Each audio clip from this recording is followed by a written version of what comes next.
जय महाकाल। मेरे प्रिय मित्रों, एक गांव में एक साहूकार रहता था। साहूकार की एक बेटी थी। वह हर रोज पीपल सींचने जाती थी। पीपल के वृक्ष में से लक्ष्मी जी प्रकट होती थी और चली जाती। एक दिन लक्ष्मी जी ने साहूकार की बेटी से कहा, तू मेरी सहेली बन जा। तब लड़की ने कहा कि मैं अपने पिता से पूछकर कल आऊंगी। साहूकार की बेटी ने घर जाकर अपने पिता को सारी बात कह दी।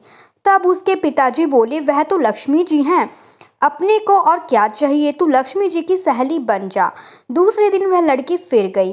तब लक्ष्मी जी ने पीपल के पेड़ से निकलकर आई और कहा, सहेली बन जा। तो लड़की ने कहा, बन जाऊंगी, और दोनों सहेली बन गई। लक्ष्मी जी ने उसको खाने का न्योता दिया। घर आकर लड़की ने माँ बाप को कहा कि मेरी सहेली ने मुझे खाने का न्योता दिया है। तब बाप ने कहा कि सहेली के जीमने जाइयो, पर घर को संभाल कर जाना। तब वह लक्ष्मी जी के यहाँ जीमने गई तो लक्ष्मी जी ने उसे शाल दुशाला ओढ़ने के लिए दिया, रुपए दिए, सोने की चौकी, सोने की थाली में 36 प्रकार का भोजन व्यंजन करा दिया। जीम कर जब वह जाने लगी तो लक्ष्मी जी ने पल्ला पकड़ लिया और कहा कि मैं भी तेरे घर जीमने आऊंगी। तो उसने कहा, आ जाइयो। वह घर जाकर चुपचाप बैठ गई। तब बाप ने पूछा कि बेटी, सहेली के यहाँ जीम कर आ गई तो तू उदास क्यों बैठी है? तो उसने कहा, पिताजी, मेरे को लक्ष्मी जी ने इतना दिया, अनेक प्रकार के भोजन कराए, परंतु मैं कैसे जिमाऊंगी? अपने घर में तो कुछ भी नहीं है। तब उसके पिता ने कहा कि गोबर मिट्टी से चौका लगाकर घर की सफाई कर ले, 4 मुख वाला दिया जलाकर लक्ष्मी जी का नाम लेकर रसोई में बैठ जाना। लड़की सफाई करके लड्डू लेकर बैठ गई। उसी समय एक रानी ने नहाकर आई थी। उसका नौलखा हार चील उठा कर ले गई और उसके घर वह नौलखा हार डाल गई और उसका लड्डू ले गई। बाद में वह हार को तोड़कर बाजार में गई और सामान लाने लगी। तो सुनार ने पूछा कि क्या चाहिए? तब उसने कहा कि सोने की चौकी, सोने का थाल, शॉल, दुशाला दे दे, मोहर दे और सामग्री दे, 36 प्रकार का भोजन हो जाए, इतना सामान दे दे। सारी चीजें लेकर बहुत तैयारी करी और रसोई बनाई। तब गणेश जी से कहा कि लक्ष्मी जी को बुलाओ। आगे आगे गणेश जी और पीछे पीछे लक्ष्मी जी आई।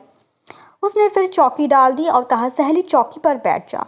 जब लक्ष्मी जी ने कहा, सहेली चौकी पर तो राजा रानी की नहीं बैठी, किसी की भी नहीं बैठी, तो उसने कहा, मेरे यहाँ तो बैठना पड़ेगा। फिर लक्ष्मी जी चौकी पर बैठ गई।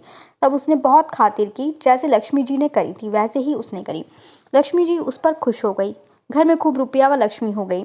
साहूकार की बेटी ने कहा, मैं भी आ रही हूँ, तुम यहीं बैठी रहना, और वह चली गई। लक्ष्मी जी गई नहीं और चौकी पर बैठी रही। उसको बहुत दौलत दी।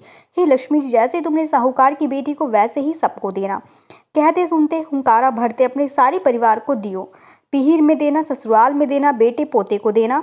है लक्ष्मी माता सबका कष्ट दूर करना, दैत्यता दूर करना, सबकी मनोकामना पूर्ण करना। लक्ष्मी की कहानी। समुद्र मंथन के समय जब लक्ष्मी जी प्रकट हुई तब कौसुदम मणि और लक्ष्मी जी विष्णु जी को मिले। जब विष्णु जी लक्ष्मी जी को अपनी पत्नी के रूप में स्वीकार करने लगे तब लक्ष्मी जी ने कहा, मेरी एक बड़ी बहन अलक्ष्मी भी है, और सनातन धर्म में कहा गया है कि पहले बड़ी बहन का विवाह होने के बाद ही छोटी बहन का विवाह होता है।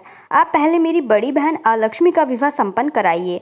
तब एक उच्चालक नामक तपस्वी ने विष्णु जी ने अलक्ष्मी का विवाह करा दिया। अलक्ष्मी के लाल नेत्र, दुर्लभ शरीर, रूखे बाल थे, किंतु विष्णु जी के वाक्य के अनुसार उथालक ने उनसे विवाह किया और उन्हें अपने आश्रम ले गए। आश्रम में हवन सामग्री, वेद मंत्र, इन सब के होने के कारण अलक्ष्मी को परेशानी हुई। उसने कहा, यह स्थान मेरे रहने योग्य नहीं है। यहाँ यज्ञ, दान आदि अतिथियों का सत्कार और पति पत्नी प्रेम से रहे हैं। मैं यहाँ नहीं रह सकती जहाँ दिन रात लड़ाई झगड़े हों, अतिथियों का सत्कार ना होता हो। मुझे ऐसा स्थान प्रिय है। तो उदालक अलक्ष्मी के साथ उसके लिए निवास स्थान ढूंढने के लिए निकले और उसको एक पीपल के वृक्ष के नीचे बिठा दिया। कहा कि अब जब मैं वापस ना लौटूं तब तक तुम यहीं रहना। जैसे ही कुछ समय बीत गया, अलक्ष्मी वहीं बैठी रही, किंतु उदालक वापस नहीं आए।